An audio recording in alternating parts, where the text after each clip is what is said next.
Down on the arm! Down on the arm!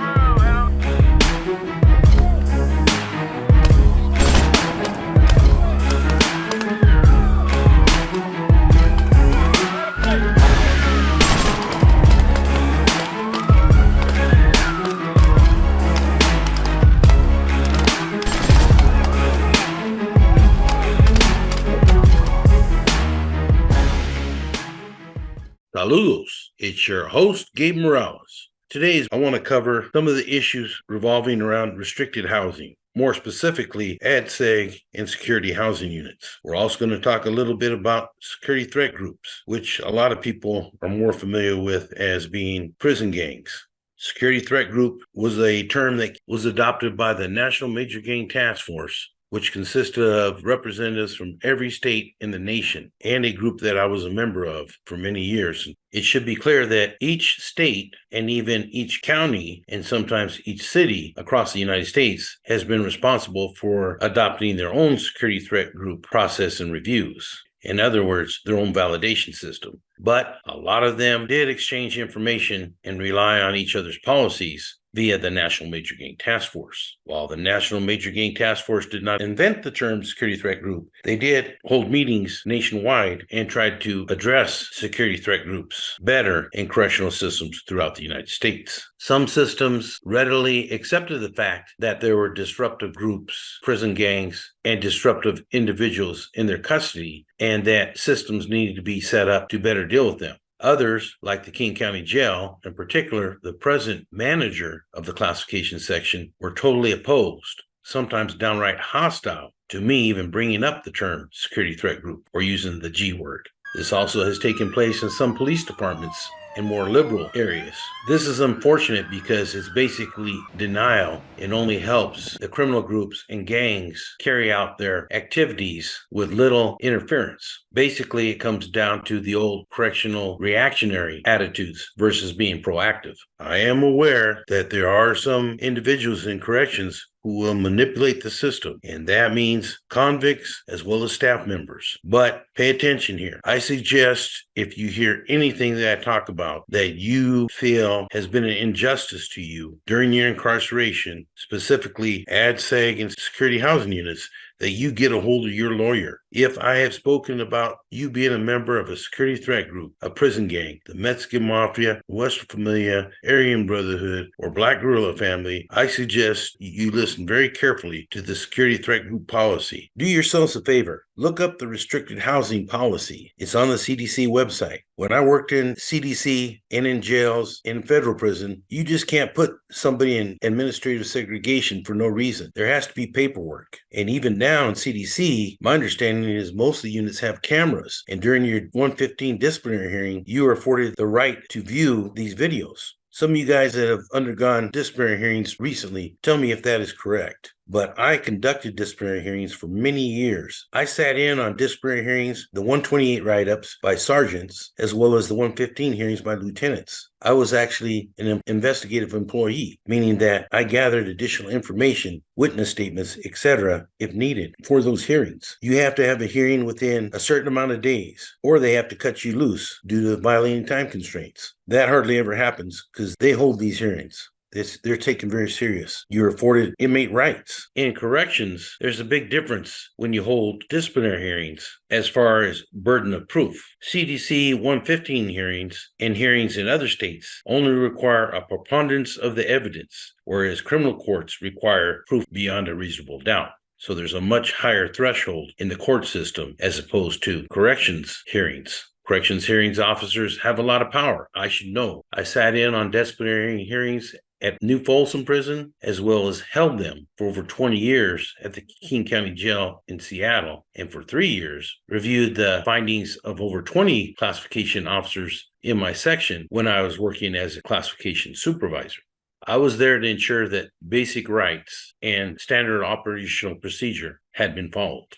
There still has to be evidence, meaning a good report and good supplemental reports. And even then, you have the right to appeal. In order to be housed in the security housing unit, it usually has to be a very serious write-up, a major. And while it used to be that they would keep guys in the security housing units for years, sometimes decades, without giving them a proper reclassification and file review, that's no longer the case, mostly due to the Todd Asker lawsuit. So being a prison gang member itself is not going to keep you in the security housing unit anymore, as it may have at one time. There are multiple Mexican Mafia members and other prison gang members out on GP yards at this time. And that is one of the reasons why I believe you're seeing an increase in violence. They're mostly due to the agreement to end hostilities. They have mostly attacked their own. I'm not going to get into prison politics like some other channels. There's been some recent incidents at High Desert State Prison and Salinas Valley State Prison. If you want to watch those channels and listen to people's take on that, I try to stay out of that stuff for the most part. But even if you're put into security housing units, restricted housing, you are now afforded the ability to enter a step-down program after a certain amount of time. This basically is a transition out to general population. Also, while you're at it, check out the Security Threat Group certification process. It used to be called Prison Gangs and Disruptive Groups. So like I said, not only is there validation security threat group certification criteria, but everybody that I've talked about, as far as I know, has been carefully documented in recent years, even more in the past, by CDC due to the fear of lawsuits, which I believe is understandable. They should be able to back it up on paperwork and in court if challenged.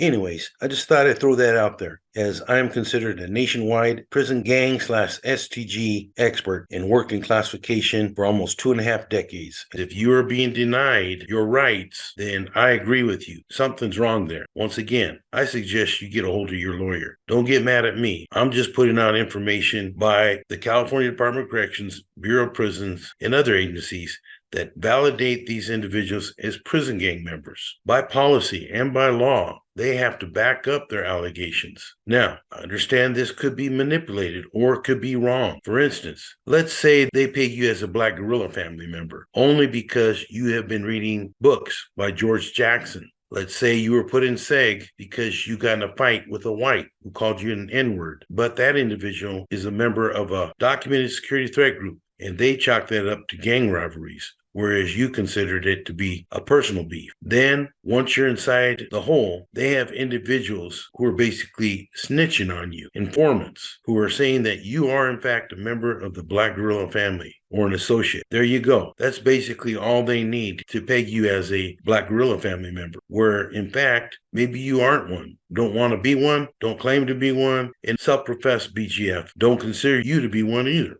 Now, I understand this example I gave of the BGF member is pretty weak, but often it's not just 3 things. They have multiple things. If you remember the gang validation segment that I showed, these are common gang validation points for police departments and for correction systems. But again, if you have documentation that can prove your innocence or that this label has been put on you without just cause, I suggest you get a hold of your lawyer and put up your evidence, your documentation against theirs. My guess is most of you have been paid by CDC and the BOP as gang members because their documentation is pretty good and you don't have much of a leg to stand on. But like I said, I'm well aware there can be cases, especially by corrupt staff members or ones who have a personal vendetta against you that might basically what they call set you up. So I'm willing to hear you guys out if you feel that I got you all wrong.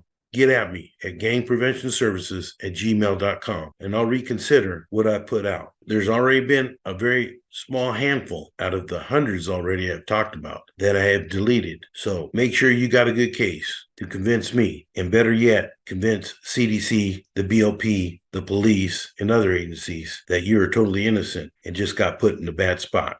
California is not the only state that has gone through major changes in how they address security threat groups. I understand that Texas has also had some problems. For instance, Barrio Azteca and Chucotangos are now out in general population in the El Paso area, as well as other parts of Texas. It's almost like history repeating itself. Many of these administrators were not there in the early 1980s when the prison gangs were wreaking havoc in general populations, which is why security housing units were instituted in California and in other states like Texas. I do agree that each inmate should be assessed on a case-by-case basis on behavior, going by their inmate records, but also understanding that a lot of these guys are pretty slick. Because of their power and leadership, they're able to direct criminal behavior and not get their hands dirty. It's for that reason that Special Services Unit, IGIs, institutional gang units, and classification specialists should also have input on the classification level and housing placement of individuals. But there also should be a way for inmates to appeal these decisions and show evidence such as participation in positive programs, drug treatment, anger management, etc., in their defense.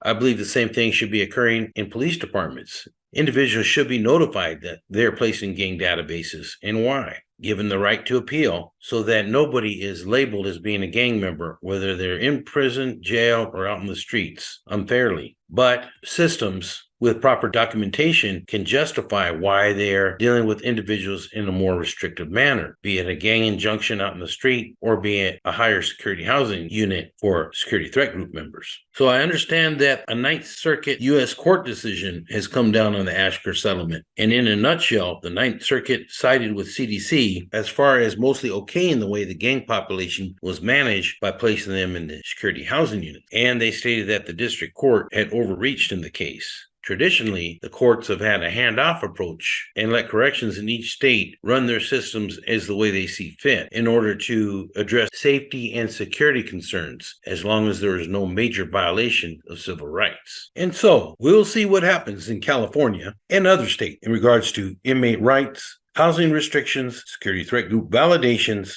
in correctional systems.